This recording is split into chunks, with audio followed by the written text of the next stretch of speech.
안녕하세요. 안녕하세요, 목사님. 잘 들리셔요? 네. 네.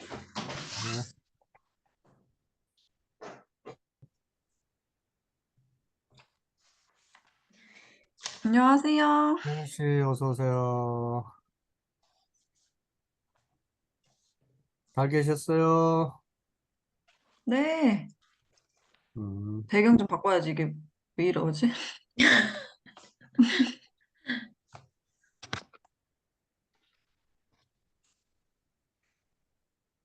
됐다.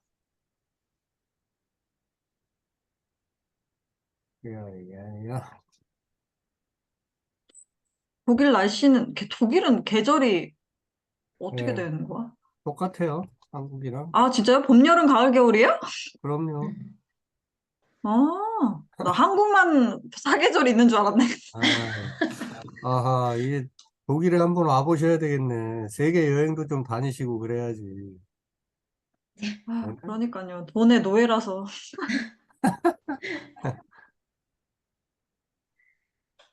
돈의 노예, 독일 날씨가 그렇게 좋지 않아서. 돈의 노예인가, 자식의 노예인가, 같은 말일 수도 있죠. 혜경 씨, 어서 오세요.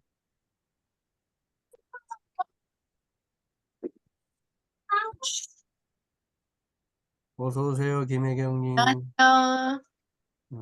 옆에 이나 있어요? 이나, 반가워.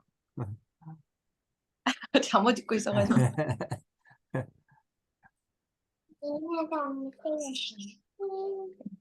이나 왜 어린이집 안 갔어? 오늘 쉬는 날이에요. 쉬는 날도 많아. 어린이집. 아, 음, 진짜. 애들이 쉬는데 엄마들은 왜 이렇게 안 행복하지?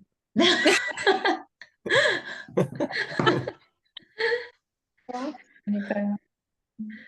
민호 어딨어요? 이나 조용히 해야 돼. 민호 오빠 이나, 학교에 있지? 수업 아, 시작하면 민호 물었구나. 수업 갈게요. 이나 때문에.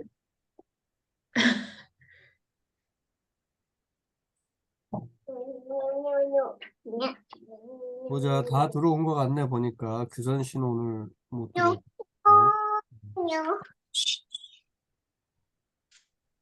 교순 씨는 못 들어오는 것 같고. 자, 그러면 우리 드디어 이제 본격적으로 신약 시대로 와서 복음서 공부를 또 한동안 해야 되겠습니다.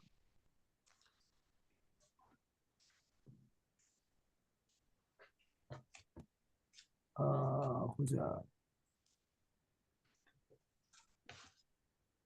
보이나요? 네. 네, 보이죠? 왜 나 너무 씩씩했어? 어. 자, 오늘 자, 기도하고 시작합니다. 하나님 감사합니다. 또 저희들 말씀 공부 시간 바이블 12로 모였습니다. 이제 구약 과정들을 다 신구약 중간 시대까지 잘 마치고 복음의 시대, 예수 시대, 마태, 마가, 누가, 요한 이 사복음서 저희들이 하나씩 공부해 나가기를 원합니다. 오늘도 지혜의 영으로 저희와 함께해 주옵소서. 함께하지 못하는 우리 지체들에게도 동일한 은혜를 부어 주옵소서. 아멘. 예수님 이름으로 기도드립니다. 아멘. 네. 예. 봅시다. 좀 크게. 네. 자, 사복음서 마태, 마가, 누가, 요한. 어, 예수님에 관한 이야기, 예수님에 관한 리포트, 네 사람의 리포트가 있다는 거, 이게 되게 중요합니다. 예수님에 관해서 한 사람이 쓴 기록만 딸랑 놓고 그것만 듣고 보고 믿어라. 하나님은 우리에게 그렇게 하시지 않았다는 거. 각자 마태라고 하는 이가 또 마가라고 하는 사람이 누가라고 하는 사람, 요한이라고 하는 사람이 전하는 예수 이야기, 조금 그 개인의 사정이나 개인의 시간적 또 위치나 뭐 여러 가지 또 직업이나 이런 것들을 때문에 좀 조명한 자기들이 리포트한 것들의 좀 강조점이 다릅니다. 그래서 그 모든 것들을 다 우리가 함께 보는 것이 중요하겠죠. 요즘에 어떻게 돌아가는지 모르겠는데 한국에서 역사서 논쟁이 있었죠, 그죠? 그래가지고 국정 교과서에서 찍어내는 역사책 딱 한 권, 그것만 그냥 어, 학생들이 보고 딸딸 외우고 믿어라. 이런 식으로 한동안 하려고 그런 적이 있었죠. 그런데 아니다. 어, 사관, 역사를 보는 눈은 다양한 관점이 있을 수 있기 때문에 그런 여러 가지 역사책들을 함께 볼 수 있게 해야 된다 하는 그런 싸움이 한동안 있었죠. 근데 대부분 한 가지 책으로 딱 정리해서 요것만 정답이다라고 얘기하려는 이들은 대부분 좀 속된 말로 보수적이고 보수가 사실 나쁜 게 아닌데 기득권 세력들, 그 어떤 독재 세력들 그런 세력이라고 볼 수가 있죠. 왜냐하면 딱 그 한 가지 생각 외에는 다른 것들은 절대 받아들일 수 없는 사람들이니까. 자, 그러나 하나님이 진짜 원하시는 방식은 이렇게 여러 가지 관점이 있을 수 있다고 하는 거. 이게 중요한 것이죠. 우리 신앙생활에 있어서 가장 중요한 것이 무엇인지 이 복음서가 4개 있다고 하는 것을 통해서도 하나님은 이미 우리에게 소중한 메시지를 주시는 겁니다. 내가 보지 못하는 부분을 남이 보고 있을 수 있다고 하는 거, 그런 열린 마음을 갖지 못하면 큰 하나님을 우리가 온전히 만나지 못할 수 있습니다. 내가 소위 코끼리 다리 얘기하시죠, 그죠? 코끼리 발톱 하나 붙들고서 이게 하나님이 전부다. 이게 코끼리의 전부다라고 생각할 수 있잖아요. 근데 어떤 사람은 코끼리의 코를 붙들고 있을 수 있고, 어떤 사람은 코끼리의 꼬리를 또 붙들 수 있을 수 있고, 우리 인간이 하나님을 안다고 하는 것은 상당히 그 인식에 한계가 있어요. 그래서 다양한 관점, 다양한 경험들에 대한 열린 마음이 없이는 크신 하나님을 온전히 이해하기가 어렵습니다. 그래서 성경에도 이렇게 적어도 4가지 관점의 복음서가 예수님을 이해하는 방식이 있다고 하는 거, 이거 우리가 먼저 가슴에 좀 새기고 시작했으면 좋겠습니다. 그래서 마태복음, 마가복음, 누가복음, 요한복음 그러는데 조금 정확히 말하면 마태가 전하는 복음, 마가가 전하는 복음 그런 뜻입니다. 누가가 전하는 복음, 요한이 전하는 복음. 그 복음은 굿뉴스죠. 독일 말로 구테 나크리스튼, 영어로 굿뉴스. 좋은 소식인데 그 좋은 소식의 주인공은 바로 예수님이죠. 예수 그리스도. 그래서 예수 그리스도를 마태는 어떤 방식으로 전했고 마가, 누가, 요한은 각각 어떤 방식으로 전했는가 이제 이거죠. 그래서 간단히 얘기하면 마태는 유대인들을 겨냥하면서 유대인들이 계속 기다려왔던 그 좋은 왕의 모습으로 예수님을 강조하고 있습니다. 그리고 마가는 섬기러 오신 그 종의 모습으로 예수님을 조명하고 있고 누가는 어떤 예수님의 어떤 2가지 양면이 있잖아요. 신적인 요소와 인간적인 요소가 있는데 누가는 의사거든요, 직업이. 그래가지고 좀 더 구체적으로 인간 예수의 모습을 잘 그리고 있어요. 그리고 그 누가가 이 복음서를 기록하게 되는 그 이유, 그 누가복음 첫 1장 그 첫 부분을 보면 누구에게 쓴다라는 내용이 나오는데 이 데오빌로 가카라고 하는 그래서 이 유대인이 아니고 이방 사람에게 이 예수를 소개하려고 하는 이제 그런 의도가 있기에 예수님의 인간적인 그런 어떤 리얼리티 이런 것들을 좀 더 강조해서 보여주고 있습니다. 그리고 이제 요한복음은 시대적으로도 몇십 년 더 뒤에 마태, 마가, 누가복음이 뭐 예를 들면 AD 70년 경 그 사이에 60년에서 70년 사이에 기록이 됐다면 요한복음은 AD 한 90년경 거의 한 30년 이상 후에 기록이 되게 되면서 당시에 그 로마 제국 로마 제국의 문화가 쭉 온 세상에 펼쳐져 있는데 그들이 다 이해할 수 있는 방식으로 소위 헬레니즘 문화가 세상을 뒤덮고 있는데 그들이 다 이해할 수 있는 방식으로 예수님을 소개하는데 하나님이신 소위 신이신 예수님을 소개하고 있어요. 그래서 태초에 말씀, 로고스, 진리이신 분이 계셨고 그분이 이 땅에 어두운 세상에 빛으로 오신 것이 예수님이시다. 이렇게 소개하고 있죠. 그래서 복음서가 4개가 있는데 다 그 강조점이 조금씩 다르다고 하는 거. 자, 이제 그런 것들을 좀 머리에 넣어 두시고 복음서를 이제 읽어가시면 훨씬 더 재밌겠죠. 그죠? 그런 것들을 좀 비교해 가면서. 자, 그래서 좀 더 보면, 마태, 마가, 누가, 요한, 왕, 종, 인자, 인간, 그 다음에 요한은 하나님. 자, 대상이 달라요. 마태는 유대인을 향해서 의도한 리포트고, 마가는 실용적인 로마인들을 의식하면서 쓴 복음서가 됩니다. 그리고 누가복음은 헬라 문화 속의 모든 사람들을 향해, 그리고 요한은 온 세계 사람들로 하여금 예수를 믿게 하기 위해서 이렇게 설명해 볼 수 있겠습니다. 아까 말씀드린 대로 누가는 헬라 그 데오빌로라는 사람이 정확히 어떤 사람인지 100% 정확하게 말씀드릴 수는 없지만 분명히 이방 사람, 헬라 사람인 것은 분명합니다. 그래서 헬라 사람들에게 예수를 잘 소개하기 위한 거고 요한복음은 온 세계 누구나가 다 예수를 잘 믿게 하기 위해서 써진 복음서다. 이렇게 대상이나 목적이 조금 그 핀트가 조금씩 다르다고 하는 거. 그래서 내용적으로 보면 마태복음은 유대인을 향해서 쓰다 보니까 자연스럽게 첫 구절부터 마태복음 1장 1절부터 보면 아브라함의 계보라. 아브라함과 다윗의 자손 예수의 계보, 족보라 하면서 족보부터 시작을 합니다.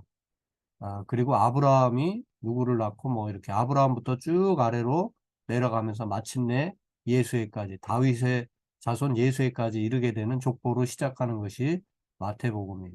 유대인들이 이거를 읽게 되면 아주 자연스럽게 그래 우리 자신들을 아브라함의 후손이라고 늘 이렇게 생각하고 사는 이들이니까 아주 자연스럽게 읽을 수 있겠죠. 그리고 이제 마태복음에는 5장에서 7장까지 우리가 잘 아는 산상수훈이라고 하는데 예수님의 산 위에서 언덕 위에서의 가르침이죠. 요거는 하나님 나라의 진정한 왕으로 오신 예수님이 하나님 나라 왕의 법률을 일종의 선포하는 하나님 나라는 이런 것이고 이런 법 간단히 말하면 사랑의 법, 용서의 법이 우선이죠. 그죠? 이 산상수훈 5장에서부터 6장, 7장까지 보면 좀 황당하잖아요. 우리가 상식적으로 감당하기에는 어려운 말씀. 시작부터 가난한 자가 복이 있다고 말씀하시고 또 좀 읽어가다 보면은 뭐 원수를 사랑하라고 하시고 다 좀 우리의 상식을 좀 이렇게 뒤집는 그런 하나님 나라의 왕으로서 선포하시는 그 법률은 그 율법은 우리의 가치관을 완전히 뒤집는 것임을 알 수가 있습니다.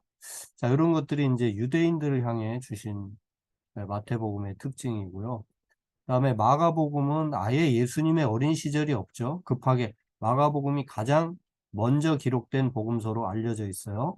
그래서 예수님의 공생의 시절부터 이미 예수님의 어린 시절은 다 지나갔고 성년이 된 예수님이 공적인 이제 사역을 시작하시게 되는 그래서 그 바로 일보 직전에 세례 요한에게 나가서 요단강에서 세례를 받으시고 이렇게 공생애를 시작하시는 그런 내용들로 시작합니다. 당연히 족보도 없고 로마인들을 겨냥하고 있기 때문에 로마인들은 뭐 이러쿵저러쿵 많은 설명보다는 무슨 일을 했는가 이게 되게 중요합니다. 그래서 예수님이 이리저리 옮겨 다니면서 놀라운 일들을 행하신 것을 바로바로 보여주고 그래서 그러다 보니까 우리가 상상할 수 없는 그런 놀라운 이적들을 많이 행하셨는데, 그래서 마가복음에는 분량은 제일 작잖아요. 그죠? 마가복음이 1장에서 16장까지밖에 없고, 마태복음은 28장까지 있고, 누가복음은 24장까지 있고, 요한복음도 21장까지 있는데,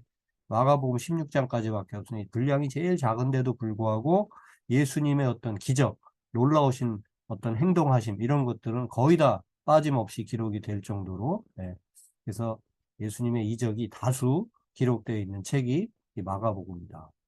그리고 그 핵심은 계속 예수님은 기적을 행하는 놀라운 분이시긴 하지만은 결국 마가복음의 핵심은 그렇게 놀라운 기적을 행하시는 분이 세상을 섬기고 우리를 섬기는 종의 모습으로 오셨고, 그런 것을 계속 보여주는 복음서가 이 마가복음이라고 하겠습니다. 그래서 제자들은 계속 마가복음에 보면 종으로서 섬기려고 하는 예수님의 모습과 빗나가는, 그래서 제가 신학교 졸업할 때 그 졸업 논문이 장로의 신학대학 신대원 졸업할 때 졸업 논문이 그 마가의 제자직과, 그러니까 마가복음이 얘기하는 제자직과 예수의 섬김에 관한 연구인데, 간단히 말하면 예수님은 계속 섬기려는 태도를 보여주시고 섬김을 말씀하시는데, 제자들은 계속 딴 생각을 하고 있어요. 예수님이 놀라운 능력자니까 이제 빨리 로마를 뒤집어 가지고 어떤 그 높은 자리에 올라가고 싶은, 그래서 그게 가장 극단적으로 표현되는 데가 마가복음 10장이죠. 그래서 제가 마가복음 10장 본문을 가지고 논문을 썼는데, 마가복음 10장에 보면 제자들은 이제 예수님이 정권을 탈취하고 탈환하고 로마를 무너뜨리고 그 다음에는 이제 최고 높은 자리로 가실 거라는 기대를 제자들은 가지고 있어요. 그래가지고 제자들끼리 싸웁니다. 그래서 예수님이 이제 정권을 잡으시면 누가 좌편에 누가 우편에 앉을 것인가, 뭐 이런 거죠. 예수님이 왕이 되시면 누가 영의정이 되고 누가 좌의정 우의정이 될 겁니까, 뭐 이런 거를 싸우고 있을 때 예수님은 나는 그런 거 하려고 온 게 아니고 죄인들을 구원하고 그 다음에 끝까지 섬기려고 온 자다라고 자기 소개를 하고 있는 것을 마가복음 10장에서 만날 수가 있습니다. 네, 그런 것들이 이제 마가복음이고요. 누가복음은 이제 의사라고 그랬죠. 누가라고 하는 직업이 의사인데, 그러다 보니까 상당히 제일 이제 좀 똑똑하고 합리적인 생각을 하고, 그래서 이방 사람들이 예수를 잘 모르는, 소위 그 히브리적 사고, 유대교적 역사를 가지고 있지 않은 사람들에게도 예수를 잘 소개하기 위해서 글을 쓰다 보니까 아무래도 이제 쓰는 방식이 또 달라지게 되죠. 그래서 족보를 쓸 때도 뭐 아브라함이 누가 누구를 낳고 이렇게 쓰기보다는 거꾸로 쭉 하나씩 거슬러 올라갑니다. 그래가지고 마침내 아담까지 거슬러 올라가고, 그러니까 예수로부터 거꾸로 거슬러 올라가서 아담에 이르게 되고, 아담 그 위에는 하나님이다, 이런 식으로 족보를 기록하고 있는 것을 볼 수가 있어요. 그래서 상당히 뭡니까, 귀납적인 그 사고방식, 그리고 귀납적인 표현 방식을 쓰고 있다고 합니다. 연역적인 사고방식과 귀납적인 사고방식의 차이를 아시죠? 연역적인 사고방식은 정답이 딱 위에 있어요, 이미. 그래서 위에서 아래로 내려 꽂는 겁니다. 연역적인 사고. 근데 귀납적인 사고는 여러 가지 이렇게 흩어져 있는 것들을 이렇게 모아서 위로 이렇게 점점 쌓아 올라가다 보면, 바로 이것이지, 이렇게 되는 것이 귀납적 사고죠. 그래서 누가는 의사이고 이렇게 학자하다 보니까 이렇게 귀납적인 사고 방식에 따라서 기록하는 것들이 많이 있고요. 그래서 누가는 그 중에서 이제 헬라 사람들에게 소개를 하는데, 하나님께, 사실 하나님과 같이 되어서 오신 분이지만 인간적으로 이렇게 눈물로 기도하고 이렇게 간절히 기도하는 그런 예수님의 모습, 그런 어떤 인간적인 예수님의 모습을 또 잘 보여주는, 그래서 새벽으로 기도하러 갔다, 산으로 올라가셨다, 이렇게 기도하러 가시는 예수님의 모습을 특히 더 많이 강조해주고 있는 복음서가 누가복음서입니다. 자, 그리고 요한복음은 우리가 보통 마태, 마가, 누가 이 세 복음서를 공관복음서라고 하고 요한복음서를 따로 이렇게 공관은 같을 공, 볼관 같은 방식으로 본 복음서 사복음서 중에서도 마태, 마가, 누가는 그래도 큰 틀에서 보면 같은 방식으로 예수를 보았는데 요한은 전혀 다른 방식으로 예수님을 이해하고 소개하고 있죠. 그래서 요한이 보는 예수님은 바로 하나님이신 분이다. 이제 이렇게 소개를 하고 그래서 예, 예수님이 오신 방식조차도 다른 이들은 마가는 아예 어린 시절에 대한 언급이 없거나 그다음에 마태나 누가는 뭐 동정녀 마리아, 요셉과 뭐 이렇게 해가지고 왔다라는 어린 시절 탄생의 이야기가 있거나 뭐 이제 이런 식의 조금 비슷한 관점으로 써져 있지만 요한은 전혀 다르게 진리가 있었고 그 진리는 하나님이시고 그 하나님과 함께 하신 하나님과 같으신 분이 예수다. 바로 그 하나님이신 분이 이 진리이신 에, 하나님 그분이 예수님이신데 그분이 어두운 세상에 빛으로 오셨다. 육체를 입고 오셨다. 이런 방식으로 예수님을 소개하고 있는 것이 요한복음입니다. 예, 그 다음에 이제 밑에 초록 하이라이트로 사람, 사자, 소, 독수리 이렇게 얘기하는데 여러분 뭐 이걸 모르셔도 좋지만 알아두시면 훨씬 좋습니다. 마태복음을 보통 사람복음서, 마가복음은 사자복음서라고, 누가복음은 소복음서, 요한복음은 독수리복음서라고 이렇게 이해를 하는데 그렇게 부르기도 한다는 겁니다. 알아두시면 좋아요. 제가 이제 설명할 때도 보면은 약간 그런 느낌. 마태복음은 진짜 왕이신 그분의 어떤 인간적인 모습들 이렇게 보여줄 수 있는데 이게 그냥 누가 갖다 붙인 게 아니라 구약에 보면 에스겔서에 보면 어, 자 한번 찾아볼까요? 어, 에스겔 에스겔서 어디 있는지 금방 찾으실 수 있죠? 에스겔서 1장에 보면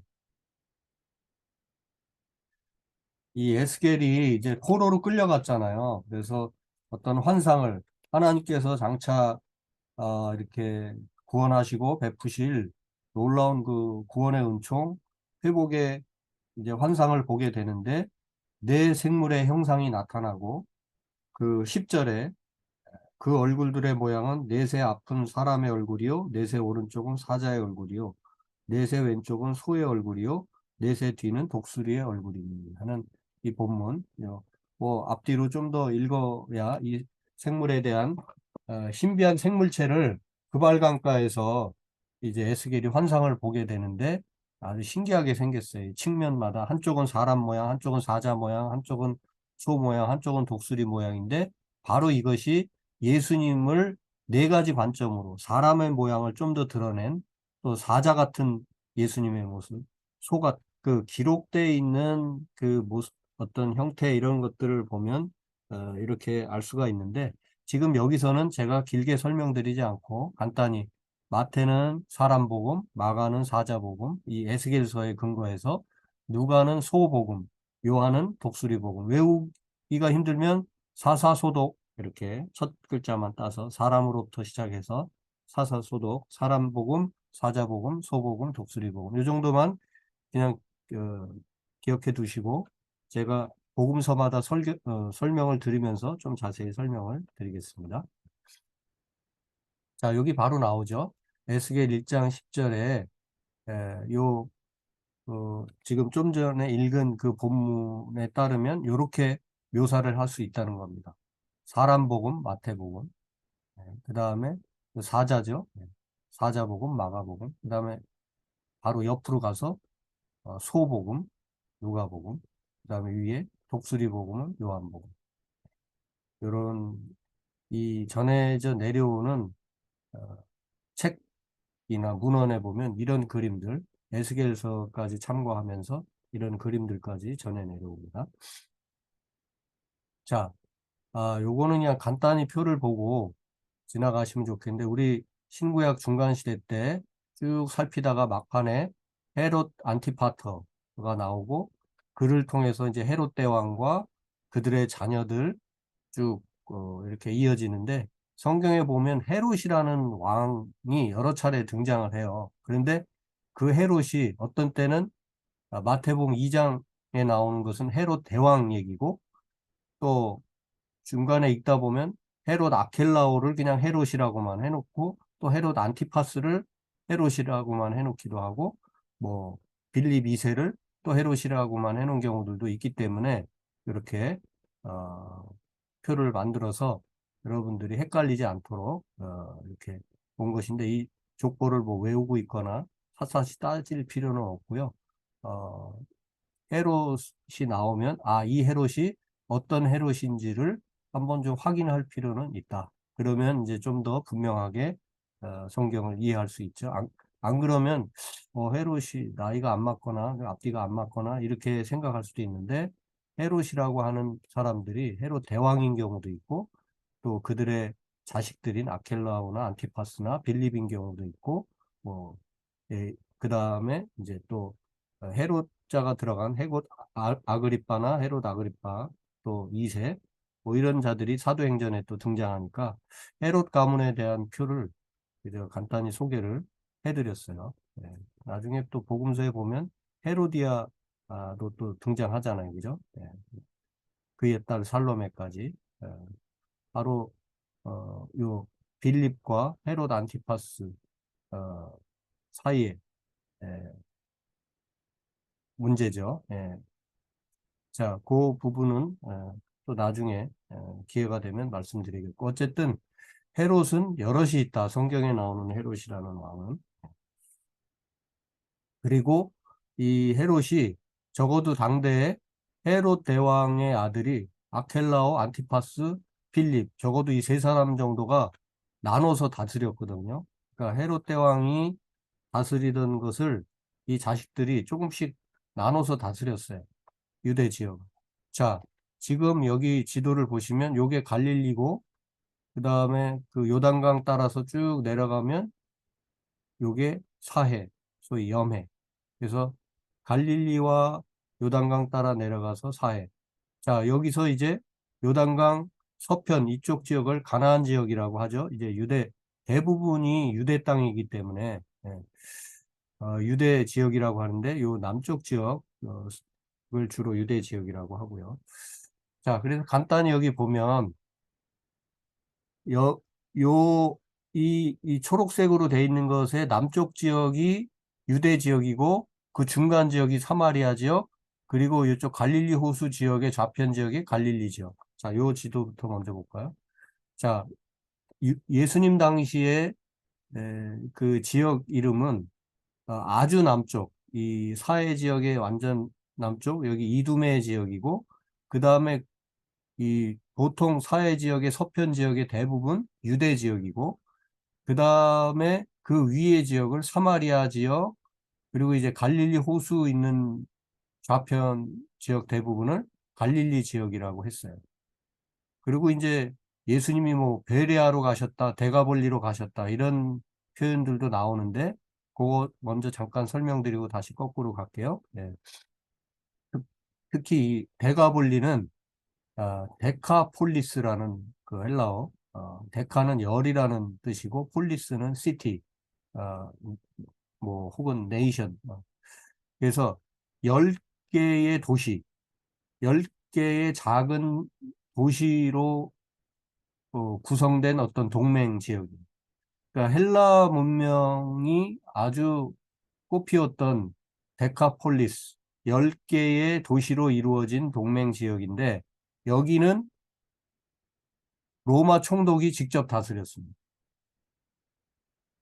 그래 예수님이 이쪽으로 가셔서도 복음을 전하고, 여기서 그 칠병이어 4천 명을 먹이신 칠병이어의 기적은 이 데카폴리스 지역에서 또 행하시죠. 네, 그래서 오병이어의 기적이 유대인들 이쪽 요단강 서편 지역에서 있었던 일이라면 데카폴리스 지역, 요단강 동편 지역으로 멀리 가셔서 이방인들을 위해서도 또 이렇게 오병이어 비슷한 이렇게 굶주림에 처한 무리들을 먹이시는 사건이 복음서에 기록이 되어 있죠.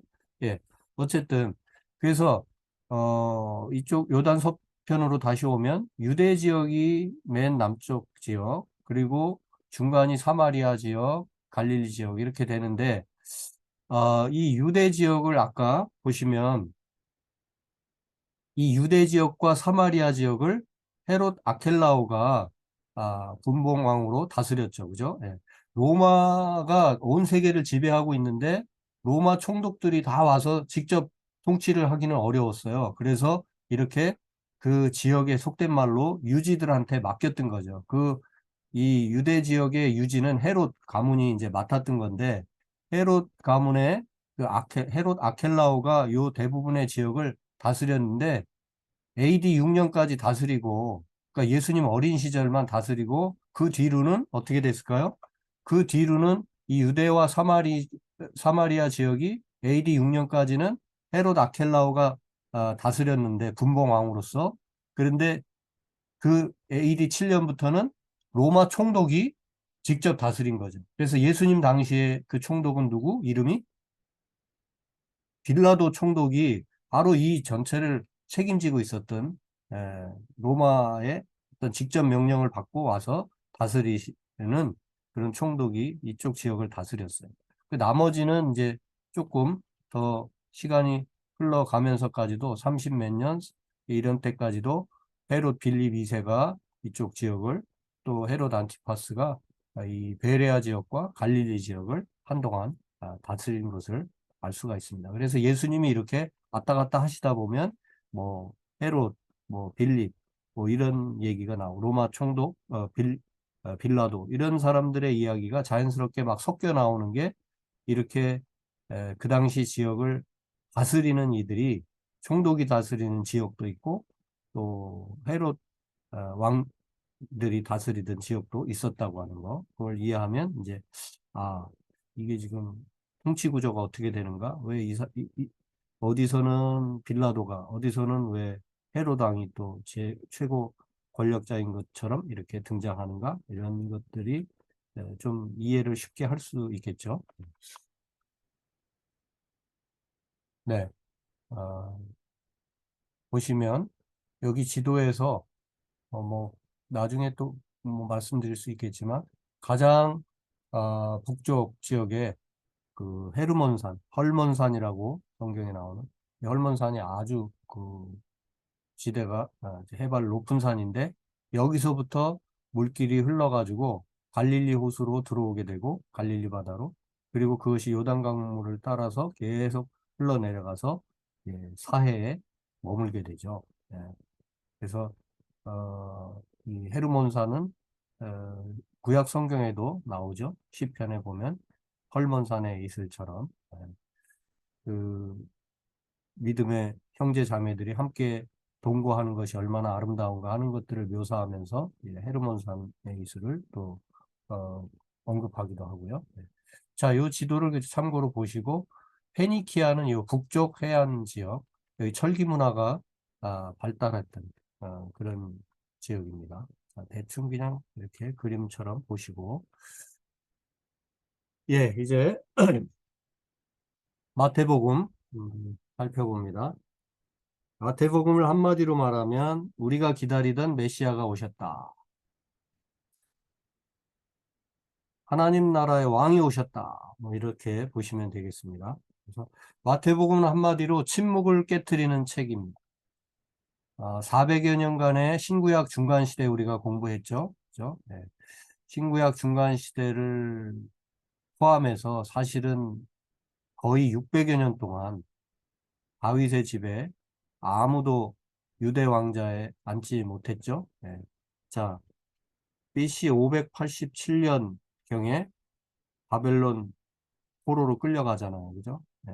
그리고 이제 중간에 마카비 형제들의 독립투쟁을 통해서 그 마카비 왕과 하스몬 왕조가 잠시 그 좀 독립성을 갖고 뭔가 나라를 다스리는 듯 하긴 했지만 사실상 그것도 여러 가지 복잡한 문제들로 그렇게 오래 가지 못했어요. 그래서 그리고 그들이 왕위에 어, 했다 하더라도 다윗의 집안에서 왕이 된 것이 아닙니다. 예.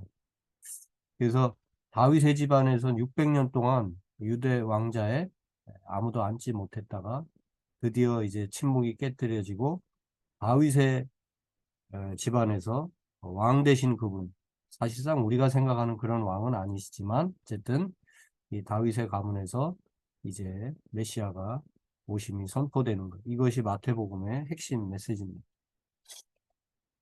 그리고 실제로 마태복음은 구약과 신약을 연결하는 책이 되죠.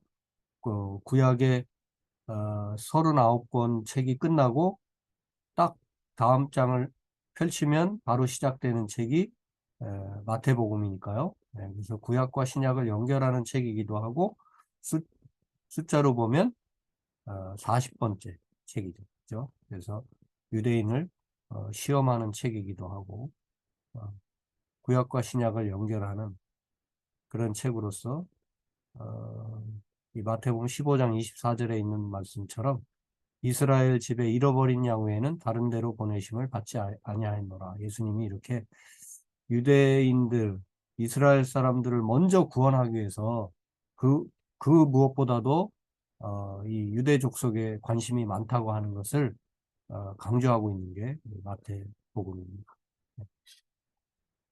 자, 40번째 책이니까 예수님이 40일간 마귀에게 시험을 받으시고 40년을 이스라엘은 광야에서 방황을 했죠.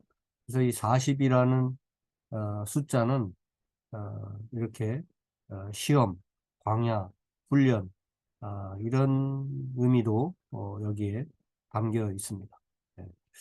그래서 어떻게 보면 유대인을 마지막으로 시험하고 온전케 하는 그런 예수님이 꼭 그러셨듯이 그래서 유대인들이 과연 너희가 예수를 제대로 알고 믿게 될 것인가 이것을 어떤 도전장처럼 예수님을 잘 이해할 수 있도록 도와주는 책이지만 사실은 예수님을 믿지 못하고 받아들이지 못하면 그들에겐 끊임없는 시험거리가 되는 책이 이 마태복음이죠. 40번째, 40번째 책. 실제로 많은 유대인들에게는 아직도 이 마태복음, 예수님이 그리스도라고 하는 예수님이 진정한 유대인의 왕이고 만왕의 왕이라고 하는 이 사실은 유대인들에게 지금까지도 시험거리가 되고 있죠. 대부분의 유대인들은 예수를 그리스도로 받아들이지 않으니까요. 자, 마태복음은 전직 세리인 마태가 기록을 했습니다. 전직 세리인 것은 세리는 뭐냐면 세무 직원이에요. 네, 요즘으로 말하면 세무사 같은 사람인데 세무사 일을 하다가 예수님께서 부르셨죠. 야, 나를 따르라 하는 그 예수님의 부르심을 받고는 그 자기 직업을 다 뒤로 하고 예수의 제자가 된 자가 마태입니다. 마태가 예수님의 뒤를 따라다니면서 기억에 남을 만한 것들을 다 가지고 있다가 기록한 것이니까 상당히 신빙성이 있죠. 네. 그 마태 자신의 소명, 예수님이 어떻게 자신을 부르고 어떻게 따르게 되었는가? 그 마태복음 9장인가요? 거기 써 있죠. 네. 마태복음 9장 9절에서 13절 보면 조금은 약간 객관적으로 남의 얘기인 것처럼 마태가 자신의 이야기를 자신을 예수님이 어떻게 부르셨고 자기가 따르게 됐는지를 기록해주고 있죠. 네. 그래서 이런 기록들 여기 보면은 마태가 쓴 복음서인데도 마태복음 9장 9절에 보면 예수께서 그곳을 떠나 지나가시다가 마테라 하는 사람이 세관에 앉아 있는 것을 보시고 이르시되 나를 따르라 하시니 일어나 따르니라. 예수께서 마태의 집에서 앉아. 이렇게 마태가 썼는데도 마테라 하는 사람이 뭐 해서 마치 남의 얘기를 하듯이 이렇게 써놨는데 좀 더 객관적으로 나를 부르셨고 이렇게 쓰지 않고 좀 3인칭 형식으로 자기를 객관화시켜서 기록했다라고 볼 수도 있고요. 그 다음에 이제 학자들은 마태복음뿐만 아니라 모든 복음서를 개인이 썼다고 보지 않습니다. 그래서 마태복음서는 마태 공동체, 마태의 제자 마태의 기억을 함께 공유하는 공동체가 써낸 에, 복음서다. 이렇게 이해하고 또 마가복음도 역시 마가 공동체가 이해한 그 예수 그것을 기록한 것이 마가복음이다. 이렇게 조금 이렇게 뭐 요한 공동체, 누가 공동체 이렇게 공동체의 이름으로 기록했다라는 또 이야기도 합니다. 근데 뭐 어떤 우리가 그때로 돌아가서 어느 쪽이 더 오른쪽인지 알 수 없기 때문에 이런저런 어떤 이해 방식이 있다고 하는 정도만 이해하고 마태가 개인이 기록했다기보다는 공동체가 함께 기록했다는 설이 어떻게 보면 또 한쪽 부분 이렇게 상당히 합리적인 설명일 수도 있어요. 그러나 뭐 알 수 없죠. 네. 그래서 그런 설들이 있다고 하는 정도만 이해하시고 보시면 좋겠습니다. 그래서 이 마태복음이 기록된 시기는 아마도 AD 65년에서 70년 사이 어디쯤 되지 않겠느냐 이렇게 보는 이유가 제일 먼저 기록된 것은 마가복음인데 마가는 65년 그 이전 적어도 마태복음보다는 빠르다고 볼 수 있고요. 그 다음에 70년을 넘어가지 않는다고 보는 이유는 70년 혹은 73년 그 경에 예루살렘이 멸망합니다. 완전히 폭삭, 화재도 나고 이렇게. 근데 이 예루살렘 멸망에 관한 조그만 어떤 힌트나 암시도 없어요. 그래서 아마도 예루살렘이 멸망한 사실을 아직 모르고 있을 때 기록한 것이라고 보는 게 맞지 않느냐 해서 70년은 넘지 않을 것이다. 그래서 65년에서 70년 사이의 기록이라고 이렇게 학자들은 말하고 있습니다. 아까 말씀드린 대로 대상은 주로 유대인들, 히브리인들 독자들을 대상으로 하고 있고 목적은 유대인들에게 바로 우리가 그토록 기다려왔던 메시아가 그 구세주가 바로 이분 예수님이시다. 이렇게 소개하려고 하는 목적이 이 마태복음의 목적이죠. 그리고 그 내용은 그냥 가장 일반적이고 그 다음에 어떤 시간의 흐름에 따라 연대기적으로 되어 있고 그 다음에 가장 특징적인 것은 주제별로 배열되어 있다고 하는 겁니다. 근데 그 주제가 크게 5개의 묶음. 자, 모세 오경, 창출 레민신, 그죠? 창세기, 출애굽기, 레위기, 민수기, 신명기. 이 5권을 모세 오경이라고 그러잖아요. 모세가 기록했을 것이다 하는 이 모세 오경. 이 모세는 히브리인들을 유대인들에게 모세만큼 중요한 인물이 없죠. 그래서 이 마태는 복음서를 기록할 때도 모세 오경의 구조를 따라서 창세기, 출애굽기, 레위기, 민수기, 신명기 5권의 말씀을 먼저 넣고 그 사이사이에 예수님의 행적을 시간의 흐름에 따라서 이렇게 연결한 그런 구조로 마태복음이 되어 있습니다. 바로 요 구조입니다. 마태복음의 오경적 구조. 그래서 마태복음은 그냥 아무 생각 없이 읽으면 그냥 지나가겠지만 요걸 머릿속에 두시면 5개의 말씀 묶음이 먼저 있고 그 말씀 묶음 사이사이에 예수님이 어디로 가셔서 뭔 일을 하시고 예수님의 행적을 요 사이사이에 끼워 넣으신 거. 그래서 5장에서 7장까지 전에 1장에서 4장까지는 뭐 족보와 예수님의 어린 시절과 뭐 이런 이야기들이 기록돼 있겠죠. 그 다음에 이제 첫 번째 한 묶음에는 일종의 창세기와 같은 건데 여기는 바로 하나님 나라, 새로 펼쳐지는 하나님 나라의 윤리는 무엇인가?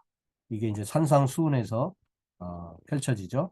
그리고 이제 10장에 가면 이제 8, 9장엔 예수님이 이제 제자들을 부르시고 제자 삼으시고 이제 이런 내용들이 쭉 또 다니시면서 뭐 병자들을 고치시고 이런 내용들 나오고 그 다음에 이제 10장에 제자들을 보내시면서 제자는 무엇인가, 제자직에 관한 내용이 한 묶음 또 10장에 나오고요. 그 다음에 이제 11, 12장은 또 예수님이 활동하시는 그런 내용들이 나오다가 13장에는 천국 비유가 계속 나오죠. 천국은 뭐와 같다, 뭐와 같다. 그래서 천국에 관한 말씀을 해주시고, 그 다음에 또 14, 15, 16 계속 예수님의 행적이 펼쳐지다가 18장에는 교회란 바로 천국의 이 땅의 모델, 하나님 나라의 이 땅의 가장 구체적인 모델로 마지막 최후의 순간까지 그 하나님 나라를 전파하고 하나님 나라의 모델로 굳건히 서야 될 교회에 대해서 또 18장은 계속 강조해주고 있고, 그 다음에 이제 또 스토리가 진행되다가 23장에서 25장까지는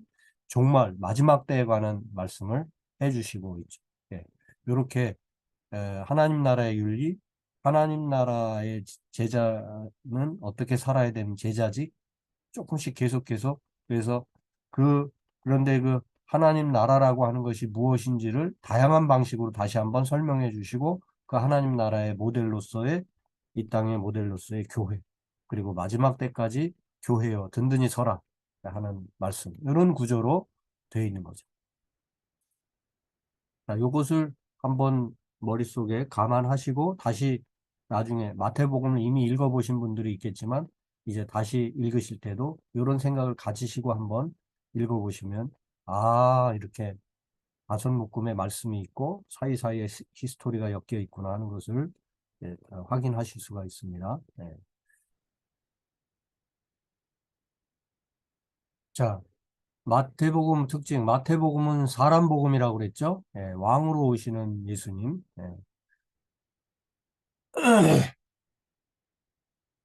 자, 마가복음에는 전혀 없는, 뭐, 마가복음에는 뭐, 족보 자체도 없으니까요. 아브라함의 후손이라는 호칭이 사용되고 있어요. 예수님은 아브라함의 후손으로 오신다. 예. 모든 민족이 그로 말미암아 복음을 받으리라 했던 그런 약속의 성취가 아브라함의 후손에게서 내가 그들에게 많은 후손을 주고 그들을 통해서 복을 주시겠다고 하는 하나님의 약속의 성취로서 예수 그리스도를 이해하고 있는 거죠. 네. 그리고 마태복음은 특히 산상수훈도 그렇지만 그죠? 첫 번째 말씀 묶음이 산 위에서 주신 말씀이잖아요. 그래서 예수님이 산 위에 계신 것, 소위 이 땅에가 아니라 어떻게 보면 높은 권위를 가지신 왕으로서의 모습을 자꾸 보여주시기 위해서도 이 산 위의 예수님의 모습을 많이 보여주고 있는 게 마태복음입니다. 네. 그래서 마태복음 17장인가도 가서 보면은 변화산 산상 위에서 신비한 그 광채가 나시는 예수님의 모습을 또 보여주시기도 하고, 그래서 하여간 산 위의 예수님. 그래서 산은 이스라엘 백성들에게 있어서 전통적으로 계시를 받는 공간이었죠. 모세가 신의 산으로 올라가서 계시를 받고 또 십계명을 받아 내려오고, 그래서 예수님은 이스라엘의 진정한 하나님의 계시를 받는 선생이면서 그 이상의 존재라고 하는 게 마태복음의 메시지이고요. 산 위에 떠 있는 구름처럼 가려진 존재가 아니라 백성 가운데 한 사람으로 자신을 드러내신 하나님, 하나님 나라의 왕으로 묘사하고 있습니다. 그 다음에 이제 이 마태복음에는 아버지 하나님이라는 단어가 많이 나옵니다. 마가와 달리 마태는 아버지 하나님이라는 단어를 50회 이상 기록함으로써 아버지 하나님의 사랑. 그런 점에서 보면 마태복음이 사람 복음이다 하는 것을 또 잘 이해할 수가 있겠죠. 아버지, 아들 예수와 아버지 하나님과의 관계, 이런 것들. 그래서 대부분 예수님께서 이런 표현을 쓰셨다는 거예요. 아버지 하나님께서 나를 보내셨고, 뭐, 이런 식으로 계속 예수님이 아버지 하나님이라고 부르셨습니다. 그 다음에, 하늘나라와 교회, 여기 마태복음은 그냥 하늘나라로 돼 있지만 이게 결국 우리가 좀 포괄적으로 이해하면 하나님 나라가 되겠죠. 단지 그냥 위에 있는 나라, 하늘과 땅 이렇게 보기보다는요. 자, 하늘나라는 이스라엘도 교회도 아니다. 그러나 교회는 종말론적 완성을 위해 모든 사람을 하늘나라로 불러야 한다. 자, 하늘나라는 이스라엘 백성 딱 요것만 하나님 나라 아니고 또 지금까지 알고 있는 딱 그 교회 울타리 그것만도 아니고 교회는 그 5가지 묶음의 마지막이 종말이었죠. 그죠? 예, 종말론적 완성을 위해서 모든 사람을 하나님 나라 백성으로 불러내야 되지 않겠느냐. 이것이 마태복음의 어떤 핵심 테마이기도 합니다. 그래서 마태복음 분량이 제일 28장 장수가 제일 많죠. 그죠? 상당한 분량의 내러티브, 소위 이야기 자료. 그러니까 계속 이 5묶음의 말씀이 있고 그 사이사이에는 이야기들이 천천히 이렇게 흘러갑니다. 예수님이 그 다음엔 어디로 가셔서 또 어떻게 하시고 자 그렇게 전개를 조금은 슬로우 템포로 함으로써 신중하게 말씀을 읽어갈 수 있도록 그렇게 짜여져 있는 게 마태복음입니다. 네, 대략 뭐 몇 가지 마태복음 특징을 말씀드렸는데 자 계속해서 어, 몇 가지만 더 봅니다. 자, 이건 뭐 반복되는 얘기인데 유대적 그리스도인들에게 보내는 격려의 복음서라고 할 수 있죠. 유대교적 뿌리를 가지고 있는 그리스도인들에게는 너무나 쉽게 읽혀지는 그런 책이고 그 다음에 어떤 용기를 북돋아주는 그런 복음서입니다. 그 다음에 아주 중요한 또 하나는 마가의 예수님은 약간 그 고통의 십자가에 끌려간 듯한 그런 느낌을 주는데 반해서 마태복음의 예수님은 아주 적극적으로 그 십자가를 향해서 돌진하는 그런 모습으로 묘사되고 있습니다. 사실 예수님이 십자가에 달리신 것은 이 2가지 측면을 우리가 다 이해해야 되죠. 그죠? 한편으로는 끌려간 측면도 있지만 한편으로는 예수님이 그 죽음을 마다하지 않고 받아들이신 측면도 있거든요. 그래서 마태는 이 부분을 왕이신 그분이 어떻게 보면 장렬하게 전사하시는 뭐 약간 그런 느낌의 모습을 보여주고 있습니다. 그래서 적극적 선택의 십자가. 그 다음에 그리스도론의 절정인 예수의 십자가 고난이 잘 묘사되고 있죠. 마가복음에 보면은 예수님을 알아본 이는 백인,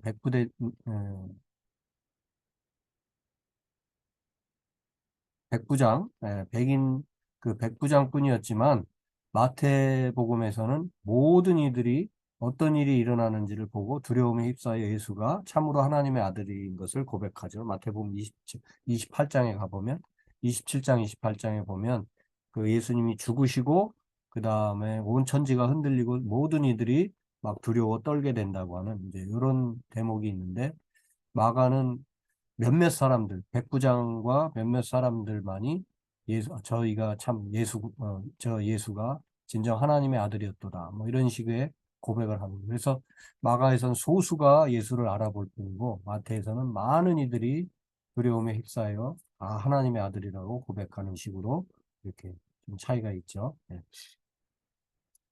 그리고 하나님이 숨어 계시지 않습니다. 마태복음에는. 예수님 또한 마지막까지 에, 승천하시지도 않습니다. 에, 자, 끝이 아니라 예수님이 십자가에 달리시고 부활하신 것이 예수님이 십자가에 달리신 것이 패배고 끝이 아니라 이것이 시작인 것을 마태복음은 강조하고 있죠. 예수님도 그래서 십자가에 적극적으로 이렇게 나아가셨던 것이고요. 그래서 모든 권세는 예수께 있고 그 마지막 내가 세상 끝날까지 너희와 함께 있을 것이다 하는 이런 말씀으로 끝나잖아요. 그래서 너희들은 온 땅 세계로 가서 내 이름으로 세례를 주고 제자 삼고 교육을 잘 시키고 끝까지 버텨라. 이제 그리고 나는 너희들과 세상 끝날까지 함께 하겠다. 이렇게 끝나잖아요. 그래서 어떻게 보면 마지막 때까지 내가 너희들과 함께 하겠다라는 것이니까 어디로 사라져 버리신 게 아니에요. 지금 십자가에 죽으시고 다시 부활하신 예수님은 여전히 지금 여기 제자들과 함께 하신다 하는 이런 분위기로 끝나고 있는 것이 마태복음이죠.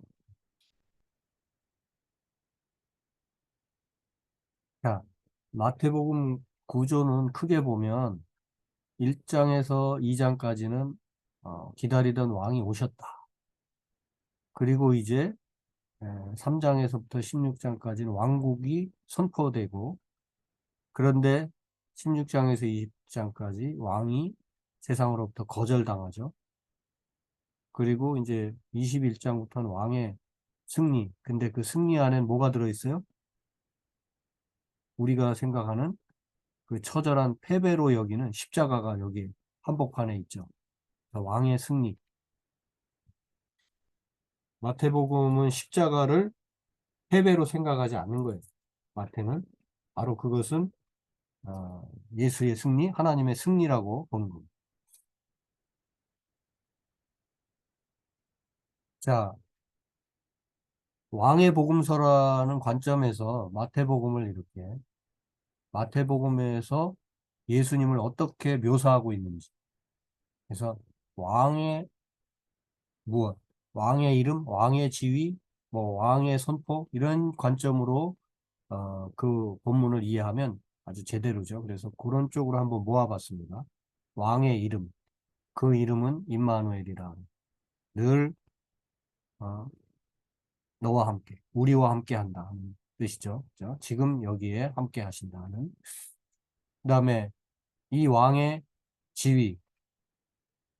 자, 왕의 이름은 임마누엘이요. 우리가 아는 예수님, 하나님 나라의 왕은 어떤 분인가? 왕의 이름은 막 희한한 이름이 아니라 우리와 함께 하시는 분. 이보다 더한 지도자, 최고 지도자가 어디 있습니까? 그죠? 대부분 요즘에도 뭐 민주주의니 어쩌고 저쩌고 해도 대통령이라는 인간들이 백성들하고 전혀 거리가 먼 딴 세상에서 살고 있는데 이 예수님은 임마누엘, 어, 바로 내가 너와 함께 한다 하는 이름을 가지고 계시고요. 네. 그 지위, 유대 고을 중에서 한 다스리는 자가 나와서 내 백성 이스라엘의 목자가 되리라. 왕의 지위가 뭐예요? 목자예요, 목자. 잘 우리를 푸른 초장 맑은 물가로 인도해 주시는 그 목자입니다. 그리고 이 마태복음의 3장 3절에 왕이 오시니까 준비하라 하는 어떤 공고문이 이제 나가죠. 그게 바로 이제 너희는 주의 길을 예비하라. 그가 오실 길을 곧게 하라. 준비하라는 겁니다. 그다음에 왕의 대관, 하나님 아버지께서 이렇게 뭐 일종의 뭐 보이지 않는 왕의 그 왕관을 씌워주시는데 이는 내 사랑하는 아들이고 내 기뻐하는 자다 하는 말씀을 선포해 주시고 들려주시죠. 네. 예, 그 다음에 이제 왕이 하시는 말씀은 하나하나가 왕의 이제 선포라고 할 수 있는데 그 선포, 왕의 선포, 왕의 말씀은 권위 있는 자와 같다. 가르치시는 것이 허투루지 않고 재미있으면서도 뭐그 말씀의 권세가 있었다 하는 거고요. 그 다음에 왕의 충성 12장 30절 나와 함께 아니하는 자는 나를 반대하는 자고 나와 함께 모으지 아니하는 자는 해치는 자니라. 왕과 함께 해야 한다는 거. 그 다음에 왕에게도 대적들이 있었어요. 이때로부터 고난을 받고 살아나야 할 것을 비로소 말씀하시는데 적어도 3번 정도를 정확히 말씀하시죠. 여러 차례 말씀하셨다는 겁니다. 고난받고 십자가에 죽고 다시 살아나야 할 것을. 근데 그 일을 하는 자들, 그 조연 역할을 하는 자들 있죠. 고난을 받도록 십자가에 끌고 가는 그런 왕의 대적들이 있다고 합니다. 왕은 십자가에 온 인류를 구원할 왕으로 이제 장렬하게 달리실 겁니다. 왕의 사랑, 마태복음 20장에는 마가복음에도 이 부분은 있는데요. 인자가 온 것은 도리어 섬기려 하고 대속물로 자신을 주려고 하는 것이다.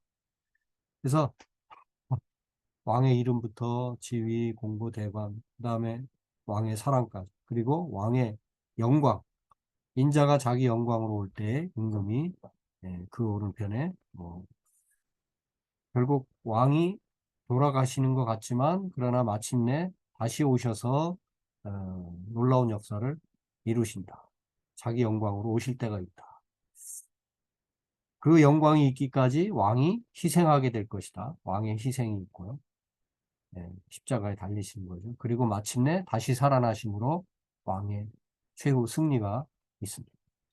그래서 이 마태복음을 보면 그 이름이나 그 모든 것들 마지막 승리에 이르기까지 왕의 모습으로 이렇게 한번 우리가 생각을 해보고 그 본문을 왕의 지위와 공고, 선포, 왕의 사랑, 왕의 충성, 왕의 희생 이런 식으로 이해할 수 있는 복음서가 마태복음이다 하는 말씀을 드립니다. 네, 아, 여기까지 하면 시간이 너무 마태복음 요 조금 지금 딱 1시간이 됐는데 요거 다음 시간에 조금 시작하기 전에 이 마태복음의 어떤 뭐죠? 기가 막힌 대목 요 2장과 또 20장 요 말씀 마태복음 1장부터 28장까지 제가 다 말씀드릴 수는 없는데 이 2장의 동방박사의 경배와 예수님의 애굽으로 피신하는 내용은 결국 세상의 왕과 하나님 나라 왕의 대결이 이제 시작되고 있다고 하는 그런 내용이 되겠죠. 뭐, 그 부분, 그런 관점을 한번 보시고, 그 다음에 포도원의 품꾼들 이야기가 20장에 나오는데, 이건 한마디로 말하면 하나님 나라의 경영법이라고 할 수가 있습니다. 포도원의 품꾼들을 어떻게 불러가시고 어떻게 그 소위 일당을 주셨는가. 한마디로 말하면 아침부터 가서 종일 일한 사람이나 뭐 해질녘쯤에 가서 1시간 일한 사람이나 똑같이 하루 일당이 뭐 한 데나리온이 하루 일당을 말하는데 뭐 요즘으로 말하면 10만 원이라고 합시다. 10만 원을 다 줬는데 10만 원을 주기로 했는데 아침부터 와서 8시간 일한 사람도 10만 원 주고 또 1시간 일한 사람도 10만 원 주었다. 그 내용이죠.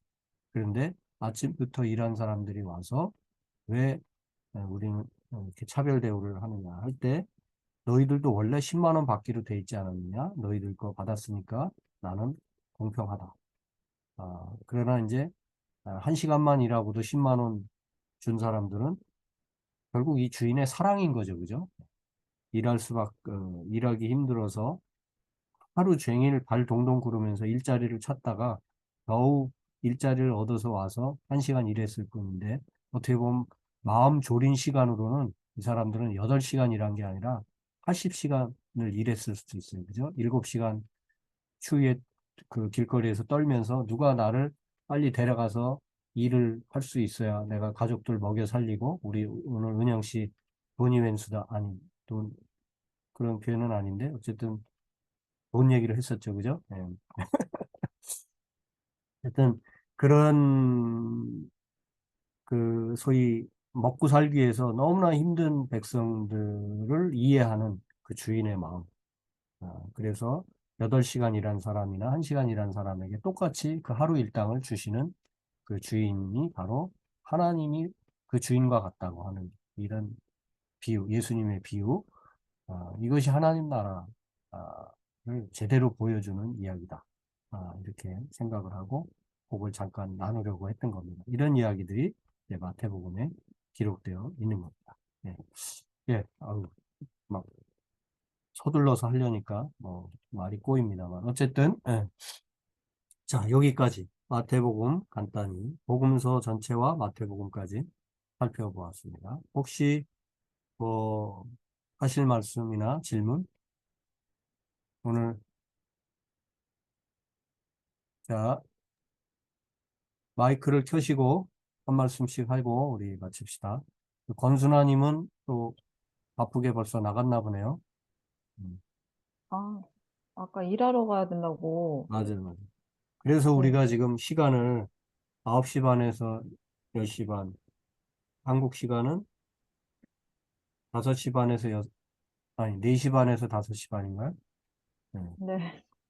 하여간, 어땠어요? 뭐, 나간 분은 이제 할 수 없고. 오늘, 저는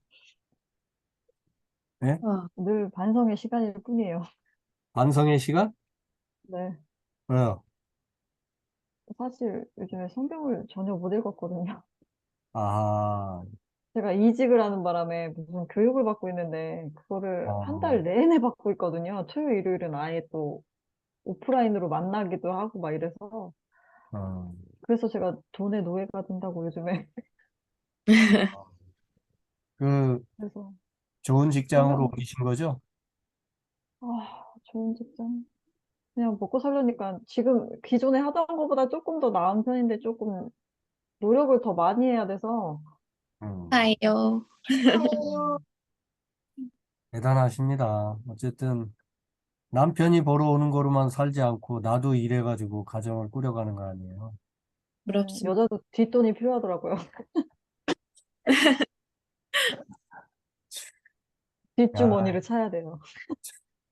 이렇게 훌륭한 분들이 많이 계셔. 예, 그래요. 먹고 사는 게 중요한 거지. 열심히 하시고, 그러나 사실 틈틈이라는 말은 어폐가 있는데, 틈틈이 하려다 보면 절대 성경 못 읽습니다. 예, 틈이 안 네, 나거든.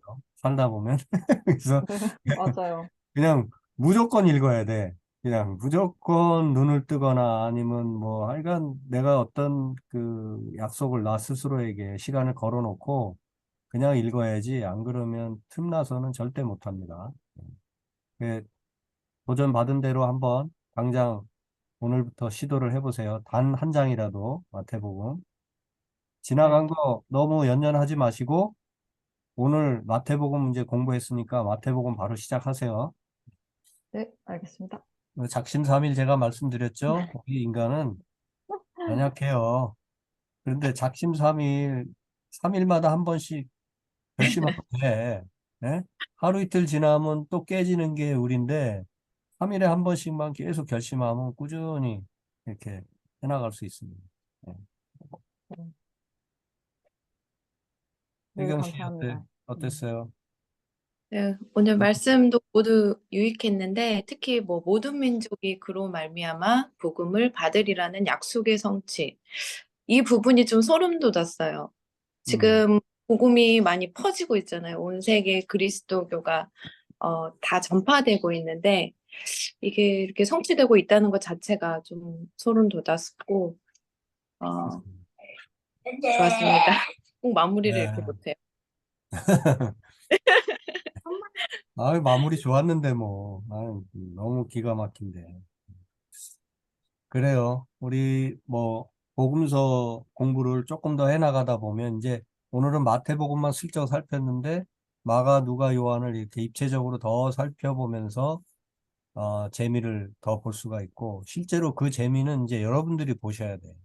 진짜 마태복음, 마가복음을 이렇게 비교하면서 읽어보시고 그러려면 일단 빨리 마태, 마가, 누가, 요한이 한번 읽어줘야 되고 그 다음에는 이제 비교하면서 이렇게 또 좀, 이런 비슷한 얘기가 있었는데 하면서 요즘엔 성경이 잘 나와가지고 마가복음 뭐 5장 몇 절에 무슨 이야기가 있으면 그거랑 같은 얘기를 하는 게 뭐 마태복음이나 누가복음 어디에 있다 그러면 거기 괄호해가지고 이렇게 표시를 해주는 성경이 대부분이에요. 그러니까 그 관련된 똑같은 비슷한 얘기, 어려운 말로 병행구라고 그러는데 병행구 표시들이 대부분 성경에 돼 있거든요. 그럼 그거를 찾아서 대조해서 읽어보면 똑같은 이야기지만 어떤 내용이 들어있기도 하고 어떤 내용이 빠져있기도 하고 그래서 그런 차이들을 이렇게 한번 확인해 보시면서 읽어보시면 되게 재밌다는 겁니다. 자, 그래서 일단은 우리가 이렇게 공부하는 이유는 뭐다? 다시 한번 돌아가서 성경을 더 열심히 읽으려고 하는 건데 강의만 듣고 성경을 안 읽으면 다 소용없어요. 네. 자, 목사님 예. 성경은 이게 병행구인가요? 뭐가요? 저는 그것도 몰랐어요, 여지껏. 아, 성경 보면 하단에 문구가 적혀 있어요. 예를 들면 마태복음서 밑에 뭐야, 이거 뭐, 밑에 아무튼 있거든요. 12장 13절 이렇게 적혀 있어요. 이게 병행구인가요? 구체적으로 얘기해 보세요. 지금 본 데를 마태복음 몇 장? 잠시만요.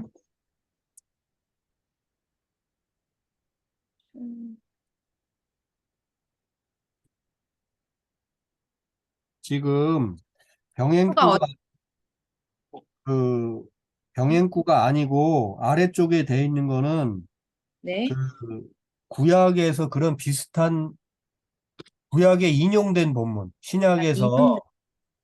뭐 예를 들면 예수님이 뭐라고 말씀하셨는데 그 말씀 내용 중에 뭐 출애굽기에서 언급된 내용을 예수님이 인용해 가지고 하실 수도 있고 그렇잖아요. 뭐 이사야 선지자가 한 말씀을 인용하기도 하고 그러면 이제 밑에 각주 풋노트처럼 이렇게 성경 아래쪽에 뭐 1, 2, 3, 4 해가지고 에레미야 31장, 뭐 이사야 11장 1절 뭐 이런 식으로 써 있는데 요거는 각주예요. 병행구가 아니고.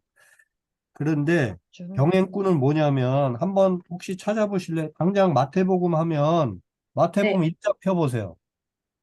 네, 폈어요. 그러면 제 성경에는 1장 네. 1절에 아브라함과 다윗의 자손 예수 그리스도의 계보라 이렇게 써 있는데 그 위에 파란 글씨로 예수 그리스도의 족보 이렇게. 그리고 가로하고 누가복음 3장 23절에서 18절 이런 게 써 네, 있어요. 네, 써 있나요? 은영 씨? 네. 네, 네, 두 분 다 있죠? 그러니까 네.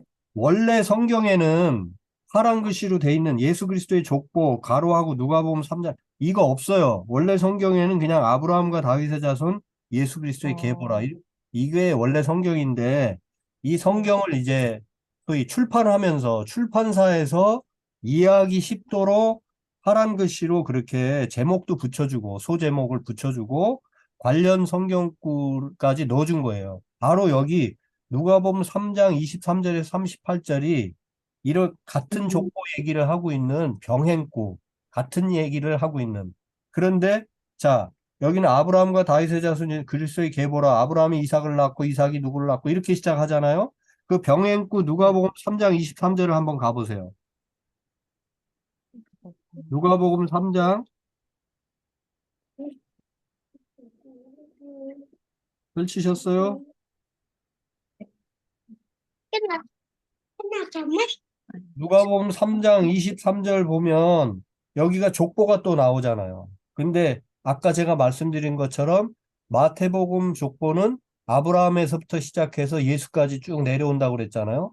근데 누가복음은 거꾸로 귀납적으로 예수부터 시작해서 거꾸로 거슬러 올라갑니다. 그래서 23절에 보면 예수께서 쭉 해서 요셉의 아들인 요셉의 위로는 자 예수로부터 시작해서 예수의 아버지는 요셉이고 요셉의 위는 또 헬리오 뭐 그 위는 마따시 이렇게 계속 위로 거슬러 올라가서 3장 맨 마지막 절에 그 위는 에노스요 그 위는 셋이요 그 위는 아담이요 그 위는 하나님이시니라 이렇게 끝난다는 거예요. 그러니까 족보를 기록했는데 마태와 누가가 이렇게 완전히 반대 방식으로 기록했다는 것을 알 수가 있잖아요. 그죠?